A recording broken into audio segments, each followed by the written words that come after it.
जय हिंद साथियों। बिहार पुलिस के लाइव प्रैक्टिस सेट में आप सभी का स्वागत है और उम्मीद है कि आप सभी इस लाइव क्लास से जुड़ गए होंगे। देखिए, बिहार पुलिस का एग्ज़ाम डेट आ गया है और बिहार पुलिस के एग्ज़ाम के लिए आपको ज़्यादा समय नहीं दिया गया है। दिसंबर तक आपका ज्वाइनिंग लेटर भी मिल जाएगा, तो सब चीज़ आपको इसी साल में क्लियर करवाने का CSBC ने फैसला किया है, समझे कि नहीं। तो आपके पास एग्ज़ाम से अभी तक 50 दिन का समय है। अगर 50 दिन में अगर आप अच्छा प्रदर्शन नहीं कर पाते हैं तो आपका रिजल्ट नहीं होगा और फिर आपका जो है सिलेक्शन नहीं होगा और फिर आप नई वैकेंसी का इंतज़ार कीजिएगा और फिर इतनी बड़ी संख्या में नई भर्ती नहीं आने वाली है। तो आप सभी से रिक्वेस्ट है कि आप लोग मन लगा के पढ़ें और टेलीग्राम पर जो भी हम करेंट अफेयर से संबंधित, स्टैटिक जीके से संबंधित जो भी पोस्ट हम टेलीग्राम पर कर रहे हैं उस सभी का नोट्स बना लीजिए, क्योंकि वो बहुत आपके लिए महत्वपूर्ण है और वहीं से क्वेश्चन आपके एग्ज़ाम में देखने को मिलेगा। तो आप सभी उसका नोट्स बना लीजिएगा तो आपको याद हो जाएगा और आप एग्ज़ाम में गलती नहीं कर पाइएगा। और 10 बजे से डेली आपका यहाँ प्रैक्टिस सेट होता है, टेस्ट होता है।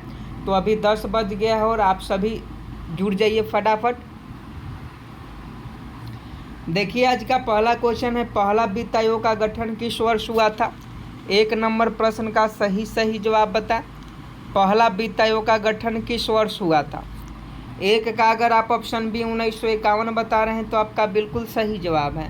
पहला वित्त आयोग का गठन किस वर्ष हुआ था? 1951 में किया गया था। 1 का ऑप्शन बी बिल्कुल सही जवाब है। नेक्स्ट प्रश्न 2 नंबर देखिए, भारत में महान्यायवादी की नियुक्ति कौन करता है? 2 नंबर प्रश्न पूछा जाता है आपके एग्ज़ाम में, तो आपको सही जवाब बताना है कि भारत में महान्यायवादी की नियुक्ति कौन करता है। आई am waiting for your answer कि भारत में महान्यायवादी की नियुक्ति कौन करता है। 2 का अगर आप ऑप्शन बी राष्ट्रपति बता रहे हैं तो आपका बिल्कुल सही जवाब है। भारत में महान्यायवादी की नियुक्ति जो है राष्ट्रपति करता है, तो राष्ट्रपति आपका बिल्कुल सही जवाब हो जाएगा। क्वेश्चन पूछा जाता है कि भारत में महान्यायवादी की नियुक्ति कौन करता है, तो राष्ट्रपति करता है। ऑप्शन बी बिल्कुल सही जवाब है। अगला क्वेश्चन देखिए 3 नंबर, थॉमस कप का संबंध किस खेल से है? 3 नंबर प्रश्न का सही जवाब बताएं। I am waiting for your answer. Thomas cup का संबंध किस खेल से है? 3 का अगर आप ऑप्शन बी बैडमिंटन बता रहे हैं तो आपका बिल्कुल सही जवाब है। थॉमस कप का जो संबंध है बैडमिंटन से है। अगला क्वेश्चन देखिए, म्यांमार की मुद्रा क्या है? क्वेश्चन पूछा जा सकता है कि म्यांमार की मुद्रा क्या है, तो फटाफट बताइए। देखिए, बिहार पुलिस के जितने भी अभ्यर्थी हैं वो सभी 10 बजे से यहाँ टेस्ट देंगे और टेलीग्राम पर जो भी हम इम्पोर्टेंट क्वेश्चन पोस्ट कर रहे हैं उसको आपको नोट्स बनाना होगा। वहाँ करंट के क्वेश्चन भी शामिल हैं और करंट अफेयर्स आपके लिए बहुत ही ज़रूरी है। तो 4 का सही जवाब बताएं। म्यांमार की मुद्रा क्या है? तो म्यांमार की जो मुद्रा है क्यात है। क्यात जो है म्यांमार की मुद्रा है। जैसे भारत की करेंसी रुपया है, वैसे ही म्यांमार देश की जो मुद्रा है वो आपका क्यात है। तो 4 का ऑप्शन सी बिल्कुल सही जवाब हो जाएगा। अगला क्वेश्चन देखिए, विश्व व्यापार संगठन की स्थापना किस वर्ष हुआ था? फटाफट बताइए। WTO विश्व व्यापार संगठन की स्थापना किस वर्ष हुआ था? फटाफट बताइए। क्वेश्चन पूछा जाता है कि विश्व व्यापार संगठन की स्थापना किस वर्ष हुई थी? 5 का ऑप्शन सी अगर आप 1995 बता रहे हैं तो आपका बिल्कुल सही जवाब है। 1995 में विश्व व्यापार संगठन की स्थापना हुई थी, तो 5 का ऑप्शन सी बिल्कुल सही जवाब है। अगला क्वेश्चन देखिए 6 नंबर, पराशब्द तरंग की आवृत्ति कितनी होती है? 6 नंबर प्रश्न का सही जवाब बताएं। I am waiting for your answer. पराशब्द तरंगों की आवृत्ति कितनी होती है? 6 का अगर आप ऑप्शन डी 20 हर्ट्ज बता रहे हैं तो आपका बिल्कुल सही जवाब है। क्वेश्चन पूछा जाता है पराशब्द तरंग की आवृत्ति कितनी होती है, तो 20 हर्ट्ज होती है। तो इसका सही जवाब ऑप्शन डी हो जाएगा। अगला क्वेश्चन देखिए, नादिर शाह के आक्रमण के समय दिल्ली का शासक कौन था? फटाफट बताइएगा। 7 नंबर प्रश्न है। सल्तनत काल से है, क्वेश्चन पूछा जा सकता है। नादिर शाह के आक्रमण के समय दिल्ली का शासक कौन था? क्वेश्चन आपके मोबाइल स्क्रीन पर है, तो क्वेश्चन पहले ध्यानपूर्वक पढ़ लीजिए, तब सही आंसर बताएं। 7 का अगर आप ऑप्शन सी मोहम्मद शाह बता रहे हैं तो आपका बिल्कुल सही जवाब है। नादिर शाह के आक्रमण के समय दिल्ली का शासक कौन था? मोहम्मद शाह था। तो 7 का ऑप्शन सी मोहम्मद शाह बिल्कुल सही जवाब हो जाएगा। अगला क्वेश्चन देखिए 8 नंबर, समग्र रूप से भारतीय संविधान को कब लागू किया गया? फटाफट सही जवाब बताएं। समग्र रूप से भारतीय संविधान कब लागू किया गया?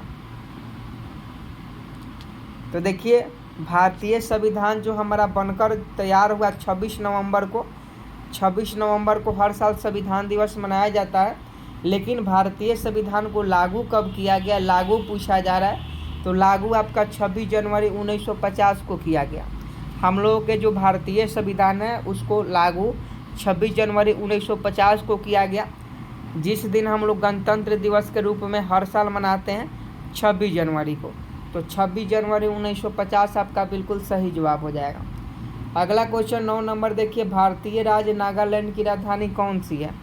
9 नंबर प्रश्न का सही जवाब बताएं। I am waiting for your answer कि भारतीय राज्य नागालैंड की राजधानी को राजभाषा कौन सी है? तो देखिए नागालैंड की जो राजधानी है वो कोहिमा है, याद रखिएगा, क्वेश्चन पूछ सकता है कि नागालैंड की राजधानी कहाँ है? कोहिमा है। और यहाँ की जो भाषा है अंग्रेजी है, ऑफिशियल लैंग्वेज इंग्लिश है, वहाँ जो है इंग्लिश में ही बात किया जाता है नागालैंड में। नागालैंड स्टेशन पर जो नागालैंड का कोहिमा स्टेशन है, वहाँ एग्ज़ाम देने हम गए थे, तो वहाँ के जो अब पहनावा है, कपड़ा का पहनावा है वो अलग ही है, समझे कि नहीं? और वहाँ की भाषा अंग्रेजी है, और वो जब बात करे आपसे तो आप हंसिएगा तो गुस्सा हो जाता है। तो ऑप्शन बी बिल्कुल सही जवाब हो जाएगा, अंग्रेजी।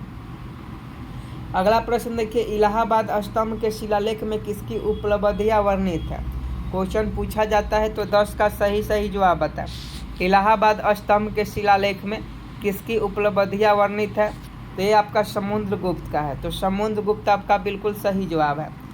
अगला क्वेश्चन 11 नंबर देखिए, भारत में राष्ट्रीय आय का आकलन सर्वप्रथम किसने किया था? 11 का सही जवाब बताएं। भारत में राष्ट्रीय आय का आकलन सर्वप्रथम किसने किया था? तो इसका आकलन दादा भाई नौरोजी ने किया था। भारत में राष्ट्रीय आय का आकलन जो है सर्वप्रथम दादा भाई नौरोजी के द्वारा किया गया था। अगला क्वेश्चन देखिए, भारतीय संविधान में नीति निर्देशक सिद्धांत किस देश से लिया गया है? फटाफट 12 का सही जवाब बताएं। 1 नंबर का क्वेश्चन है, ऐसे क्वेश्चन पूछे जाएंगे, पॉलिटी के हैं। भारतीय संविधान में नीति निर्देशक सिद्धांत किस देश से लिया गया है? तो 12 का अगर आप ऑप्शन बी आयरलैंड बता रहे हैं तो आपका बिल्कुल सही जवाब है। भारतीय संविधान में नीति निर्देशक सिद्धांत जो है आयरलैंड देश से लिया गया है। आज के इस वीडियो में हम लोग बात करने वाले हैं बिहार पुलिस कांस्टेबल के बेस्ट बुक के बारे में, जो कि चक्षु पब्लिकेशन का है। आप सभी जानते हैं बिहार पुलिस का एग्ज़ाम डेट आ गया है, और एग्ज़ाम से पहले पढ़ना आपके लिए बहुत ज़रूरी है। इस बुक में 5 साल का प्रीवियस ईयर क्वेश्चन, 2450 बहुविकल्पीय प्रश्न और 20 प्रैक्टिस सेट मिल जाते हैं, जो आपके एग्ज़ाम की दृष्टि से बहुत ही महत्वपूर्ण है। और बिल्कुल आपके जो सिलेबस के अकॉर्डिंग इस बुक को तैयार किया गया है, तो आप इस बुक को ले सकते हैं। यहाँ पूरा आपका practice set previous year question दिया गया है, और जब तक बिहार पुलिस में 80+ स्कोर नहीं लाइएगा तब तक आपका सिलेक्शन नहीं होगा। तो आप इस बुक को ले लीजिए। साथ में स्टडी गाइड के साथ इनका प्रैक्टिस सेट भी आता है, तो एग्ज़ाम से पहले प्रैक्टिस सेट लगाना भी आपके लिए बहुत ही महत्वपूर्ण है। तो सोच क्या रहे हैं, जल्दी से जाएं और इस बुक को ले लें। वीडियो के डिस्क्रिप्शन में इसका लिंक है, या नज़दीकी मार्केट में भी यह बुक उपलब्ध है, आप वहां से भी ले सकते हैं। तो जाइए और जल्दी से ले लीजिए। अगला क्वेश्चन देख लीजिए 13 नंबर, किसी अर्धचालक को गर्म करने पर उसका प्रतिरोध पर क्या प्रभाव पड़ता है? जैसे अर्धचालक में जर्मेनियम हो जाएगा, सिलिकॉन हो जाएगा। तो किसी अर्धचालक पदार्थ को गर्म करने पर उसके प्रतिरोध में क्या प्रभाव पड़ता है? तो देखिए, जब किसी अर्धचालक को हम लोग गर्म करेंगे तो उसका जो प्रतिरोध होता है वह आपका घटता है। जब किसी, जैसे सिलिकॉन हो गया, जर्मेनियम हो गया, यह अर्धचालक होते हैं, तो इसको अगर हम लोग गर्म करते हैं तो उसके प्रतिरोध जो है घटता है। अगला क्वेश्चन देखिए, राज्यसभा के सदस्य का कार्यकाल कितने वर्ष का होता है? क्वेश्चन इजी है लेकिन बहुत इंपॉर्टेंट है। और उम्मीद है कि आप सभी इस प्रश्न का सही जवाब दे पाएंगे। तो फटाफट दीजिए कि राज्यसभा के सदस्यों का कार्यकाल कितने वर्षों का होता है। 14 का अगर आप ऑप्शन सी 6 वर्ष बता रहे हैं तो आपका बिल्कुल सही जवाब है। राज्यसभा के सदस्यों का कार्यकाल 6 वर्ष का होता है। अगला क्वेश्चन देखिए, भारत में संघ राज्य क्षेत्रों की संख्या कितनी है। 15 नंबर प्रश्न का सही जवाब बताएं। भारत में संघ राज्य क्षेत्रों की संख्या कितनी है। तो भारत में संघ राज्य क्षेत्रों की संख्या 8 है। 8 बता रहे हैं तो आपका बिल्कुल सही जवाब है। अगला क्वेश्चन देखिए, लीग ऑफ नेशंस की स्थापना किस वर्ष हुई थी। 16 नंबर क्वेश्चन का सही जवाब बताएं। I am waiting for your answer. League of Nations की स्थापना किस वर्ष हुई थी। 1920 में की गई थी लीग ऑफ नेशंस की स्थापना। 1920 आपका बिल्कुल सही जवाब है। अगला क्वेश्चन देखिए, भारत का प्रधानमंत्री बनने के लिए अपेक्षित न्यूनतम आयु क्या है। तो देखिए, अगर भारत के प्रधानमंत्री बनना चाहते हैं तो आपकी आयु कितनी होनी चाहिए। तो आपकी जो आयु है 25 वर्ष से अधिक होनी चाहिए। अगर आप 25 वर्ष के हो गए हैं तो आप भारत के प्रधानमंत्री बन सकते हैं। तो इसका सही जवाब ऑप्शन डी हो जाएगा। और भारत के राष्ट्रपति बनने के लिए न्यूनतम आयु क्या है, कमेंट बॉक्स में ज़रूर बताएं। 25 वर्ष तो प्रधानमंत्री हो गया, लेकिन राष्ट्रपति बनने का न्यूनतम उम्र आप कमेंट बॉक्स में ज़रूर बताएं। आगे देखिए 18 नंबर, मगध में स्वायत्त राज्य का संस्थापक कौन था। मगध में स्वायत्त राज्य का संस्थापक कौन था। तो 18 का ऑप्शन बी सआदत खां। सआदत खां बिल्कुल राइट आंसर हो जाएंगे। मगध में स्वायत्त राज्य का संस्थापक सआदत खान था। आगे देखिए, मनुष्य के शरीर में औसतन कितना खून होता है। तो देखिए, हम लोग के शरीर में ब्लड की जो मात्रा होती है 5 से 6 लीटर के बीच में होती है। ऑप्शन सी बिल्कुल सही जवाब है। आगे देखिए, पद्मश्री सम्मान पाने वाली पहली अभिनेत्री कौन थी। पद्मश्री पुरस्कार याद रखिएगा, पद्मश्री हो गया, पद्म विभूषण हो गया। तो पद्मश्री सम्मान पाने वाली पहली अभिनेत्री कौन थी। तो यह आपका नरगिस दत्त थी। पद्मश्री सम्मान पाने वाली पहली अभिनेत्री नरगिस दत्त थी। ऑप्शन सी बिल्कुल सही जवाब है। आगे देखिए, अर्थशास्त्र धन का विज्ञान है किसने कहा था। इकोनॉमिक्स का क्वेश्चन है, क्वेश्चन पूछा जा सकता है कि अर्थशास्त्र धन का विज्ञान है किसने कहा था। तो ये कहने वाला व्यक्ति जो था एडम स्मिथ था। एडम स्मिथ ने अर्थशास्त्र धन का विज्ञान है यह कहा था। अमर्त्य सेन को नोबेल पुरस्कार मिला था, याद रखिएगा, अमर्त्य सेन को अर्थशास्त्र के क्षेत्र में नोबेल पुरस्कार दिया गया था। आगे देखिए, गैल्वेनोमीटर द्वारा क्या पता लगाया जाता है। गैल्वेनोमीटर के द्वारा क्या पता लगाया जाता है।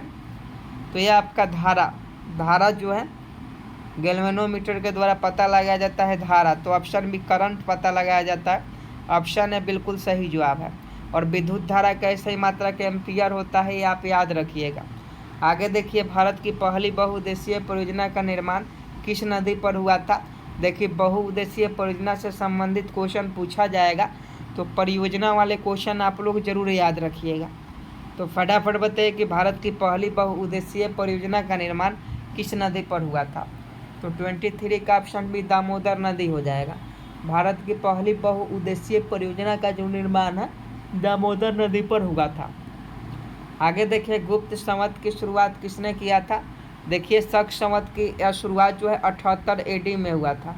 अगर क्वेश्चन पूछे कि शक संवत की शुरुआत कब हुआ था, 78 AD में। लेकिन गुप्त संवत की शुरुआत किसने किया था। तो गुप्त संवत का जो शुरुआत है चंद्रगुप्त प्रथम के द्वारा किया गया था। तो 24 का ऑप्शन सी याद रखिएगा, क्वेश्चन पूछा जाता है कि गुप्त संवत की शुरुआत किसने किया था, चंद्रगुप्त प्रथम ने किया था। अगला क्वेश्चन देखिए 25 नंबर, महाबलीपुरम के रथ मंदिर का निर्माण किसने करवाया था।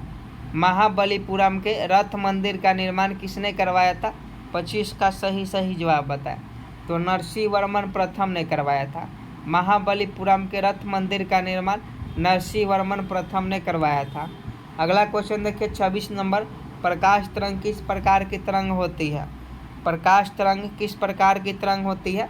ऑप्शन देख लीजिए, उसके बाद सही जवाब बताएं कि प्रकाश तरंग जो होती है किस प्रकार की तरंग होती है। तो देखिए, प्रकाश तरंगें जो होती है यह आपका अनुप्रस्थ तरंगें होती है। क्वेश्चन पूछा जाता है कि प्रकाश तरंगें किस प्रकार की तरंगें होती है, अनुप्रस्थ तरंगें होती है। तो इसका सही जवाब ऑप्शन बी हो जाएगा। अगला क्वेश्चन देखिए, अंतर्राष्ट्रीय मानव अधिकार दिवस किस तिथि को मनाया जाता है? 1 नंबर का क्वेश्चन है, क्वेश्चन पूछा जाता है, तो फटाफट बताइएगा कि अंतर्राष्ट्रीय मानव अधिकार दिवस किस तिथि को मनाया जाता है। तो यह आपका 10 दिसंबर को हर साल अंतर्राष्ट्रीय मानव अधिकार दिवस मनाया जाता है। तो 10 दिसंबर आपका 27 का बिल्कुल सही जवाब हो जाएगा। आगे देखिए, सूचना का अधिकार अधिनियम किस वर्ष पारित हुआ था? सूचना का अधिकार अधिनियम किस वर्ष पारित हुआ था? तो इसका सही जवाब बताइए। इसका सही जवाब ऑप्शन डी हो जाएगा, 2005 में। राइट टू इन्फॉर्मेशन यानी सूचना का अधिकार जो था वह 2005 में पारित किया गया था। इसके अनुसार आप किसी भी विभाग में किसी भी काम के बारे में सूचना प्राप्त कर सकते हैं। आगे देखिए, तांबा किसके द्वारा शुद्ध होता है? क्वेश्चन पूछा जाता है, साइंस का क्वेश्चन है, तो फटाफट बताइएगा 29 नंबर कि तांबा किसके द्वारा शुद्ध होता है। तो तांबा की बात करें तो तांबा विद्युत अपघटन से शुद्ध होता है। आगे देखिए, नागा अर्जुन सागर बांध का निर्माण किस नदी पर हुआ था? 30 नंबर प्रश्न का याद रखिएगा। नागा अर्जुन सागर बांध का निर्माण किस नदी पर किया गया था? तो देखिए, नागा अर्जुन सागर जो बांध है वह आपका कृष्णा नदी पर है। कृष्णा नदी पर नागा अर्जुन सागर बांध का निर्माण किया गया था। तो ऑप्शन है कृष्णा नदी बिल्कुल सही जवाब हो जाएगा। आगे देखिए, बादल किस कारण वायुमंडल में तैरते हैं? फटाफट सही जवाब बता कि बादल किस कारण से वायुमंडल में तैरते हैं। तो 31 का ऑप्शन भी निम्न घनत्व हो जाएगा। बादल जो है निम्न घनत्व के कारण वायुमंडल में तैरते हैं। आगे देखिए, संयुक्त राष्ट्र संघ का पहला महासचिव कौन था? तो संयुक्त राष्ट्र संघ का पहला महासचिव त्रिगवेली नार्वे था। संयुक्त राष्ट्र संघ यूएनओ की स्थापना 24 अक्टूबर 1945 को होती है और त्रिगवेली नार्वे जो थे इसके पहले महासचिव थे। आगे देखिए, शिशु का लिंग किस गुणसूत्रीय योगदान पर निर्भर करता है? तो आपको बता दें कि पिता में XY गुणसूत्र पाया जाता है और माता में XX गुणसूत्र पाया जाता है। जब पिता का X और माता का X मिलता है तो डबल X बनता है जिससे लड़की पैदा होती है। जब पिता का Y और माता का X मिलता है तो XY होता है जब लड़का पैदा होता है। तो ये जो लड़का लड़की का जो सिद्धांत है, यह शिशु का लिंग जो है यह आपका XY गुणसूत्र पर निर्भर करता है। तो XY गुणसूत्र किस में पाया जाता है? तो पुरुषों में पाया जाता है। तो 33 का ऑप्शन है पिता बिल्कुल सही जवाब होंगे। आगे देखिए, सुक्रोज के जल अपघटन से क्या बनता है? 34 का सही जवाब बता। सुक्रोज के जल अपघटन से क्या बनता है? तो यह आपका ग्लूकोज और फ्रुक्टोज बनता है। सुक्रोज के जल अपघटन से ग्लूकोज एवं फ्रुक्टोज बनता है। आगे देखिए, ब्रिटिश हाउस ऑफ कॉमन्स में चुने जाने वाले पहले भारतीय कौन थे? ब्रिटिश हाउस ऑफ कॉमन्स में चुने जाने वाले पहले भारतीय कौन थे? यह आपका दादा भाई नौरोजी थे। ब्रिटिश हाउस ऑफ कॉमन्स में चुने जाने वाले पहले भारतीय जो थे यह आपका दादा भाई नौरोजी थे। आगे देखिए, द व्हाइट कैंसल पुस्तक के लेखक कौन है? फटाफट 36 का सही जवाब बताए। द व्हाइट कैंसल पुस्तक के लेखक कौन है? तो ये आपका ओरहन पामुक है। ओरहन पामुक ने द व्हाइट कैंसल पुस्तक लिखा था। आगे देखिए, देवप्रयाग किसके संगम पर बसा है? तो देखिए, देवप्रयाग जो है यह आपका अलकनंदा और भागीरथी के संगम पर बसा है। अलकनंदा और भागीरथी आकर जो है देवप्रयाग में ही मिलती है। तो ऑप्शन है बिल्कुल राइट आंसर है। आगे देखिए, 2 बूंद जिंदगी की नारा किस कार्यक्रम से संबंधित है?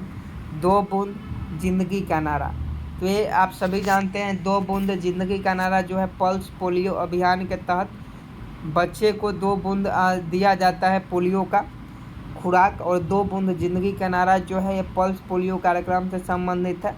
38 का ऑप्शन है सही जवाब हो जाएगा। आज के लिए बस इतना ही। 38 क्वेश्चन में से आपके कितने क्वेश्चन सही हुए कमेंट बॉक्स में बताएं। जय हिंद, जय भारत।